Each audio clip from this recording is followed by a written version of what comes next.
तिचं असं म्हणणं आहे की बरेच वेळा तिच्या पार्टनरची इच्छा असते पण तिची नसते. सो त्याला हवंय म्हणून मी करणं हे योग्य आहे का? सी नाही, वन टाइम नो और समटाइम्स नो इज अंडरस्टँडेबल. की समजा आज नाही म्हटलं करूया ग, मग मी म्हटलं नाही मी थकली आज खूप, मग ठीक आहे, सोमवारी थकलाय, मंगळवारी पण तुम्ही थकलायच आहे, बुधवारी पण तुम्ही थकलायच आहे, आठवडाभर तर तुम्ही थकलेले नसता ना. So sometimes no is understandable.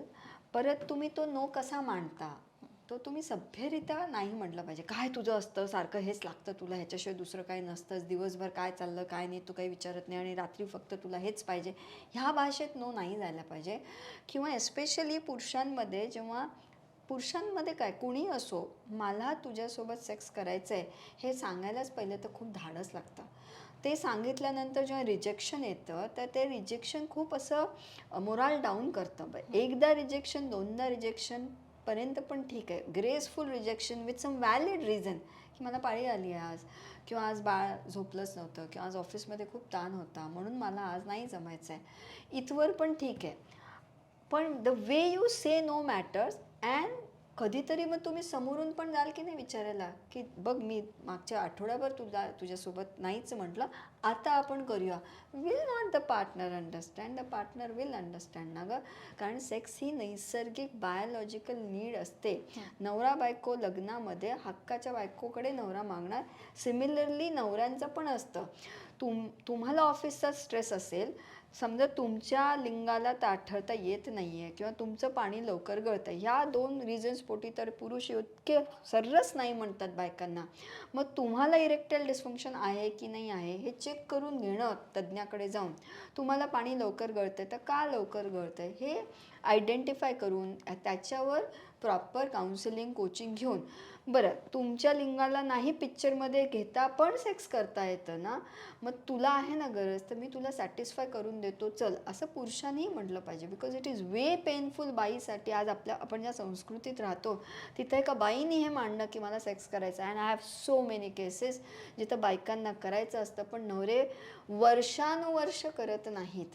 मग वर्षानुवर्षाचा जो नो असतो तो डेंजरस आहे आणि तो लग्नात लवकर आयडेंटिफाय करावा प्रत्येकाने, की आपल्यामध्ये sexual see it is not about frequency. लोक विचारतात मॅडम एकदा सेक्स चांगला, दररोज चांगला की आठवड्यातनं चांगला, तो फ्रिक्वेन्सी डझंट मॅटर टू मी.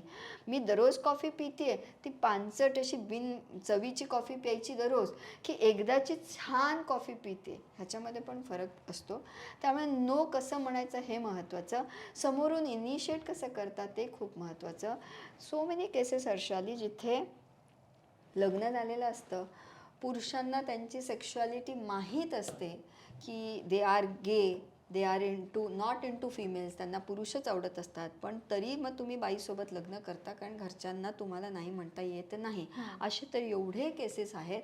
मग त्याच्यात एक दोनदा इंटरकोर्स करून मूल बाळ झालेलं असतं, म्हणजे फॅक्टरी सेटअप, मॅन्युफॅक्चरिंग युनिट, लग्नवाली जी इमेज आहे ती डन झालेली असते तेवढ्या पुरताची. त्यानंतर ती बाई नुसती तडपत राहते, तिला मॅस्टुर्बेशन माहिती नाही, तिला सेल्फ प्लेजर माहिती नाही. बरं तिला मॅस्टुर्बेशन आणि ऑर्गॅझम माहीतरी असलं तरी इंटरकोर्स, नवरा आपल्या अंगावर आहे, त्याचं वजन, त्याचं ते लिंग आत जातं आहे, ती जी मिठी मारण्याची फिलिंग आहे, ते जे इंटिमेसी असते, इंटरकोर्समध्ये पण इंटिमेसी आहे, आणि मग ते नवरे लोक स्पष्ट नाहीच म्हणत राहायचं, ह्याला अर्थ नाही. So one should be very प्रामाणिक. तुम्ही नाही का म्हणताय, तुम्ही नाही कसं म्हणताय, आणि आज नाही म्हणताय तर उद्या हो म्हणणार आहे की नाही आहे. काही तुम्हाला परमनेंट, अगर मेरे हिसाब से महीने 2 महीने के ऊपर तुम्हारे बीच में सेक्स नहीं हो रहा है, then you need to sit in my session immediately. की 2-2 महिने आणि लोक स्पष्ट म्हणतात नाही इतके बिझी होतो मॅम, आम्हाला वेळच नसतो. प्रेम करायला वेळ नसतं, हाव हॉरेबल ना, हाव हॉरेबल की तुम्हाला प्रेम करायला वेळ नाही आहे. मग आम्हाला आत्ता बाळ झालं, अरे ते प्रेमाचं चिन्ह ते बाळ आहे ना, मग ते प्रेमाचं चिन्ह ते बाळच घेऊन हातात बसायचं, आणि ज्याच्यामुळे ते आलं आहे त्या तुम्हीच्या दोघांच्या संगमापोटी ते बाळ आलेलं आहे, आणि त्याला वेळ नाही, ते इच्छा नाही. Then you need to sit and figure out की काहीतरी मागे लोचा आहे, तो लोचा अनॲड्रेस्ड आहे. Once that is resolved, sex will be beautiful gesture of expressing love.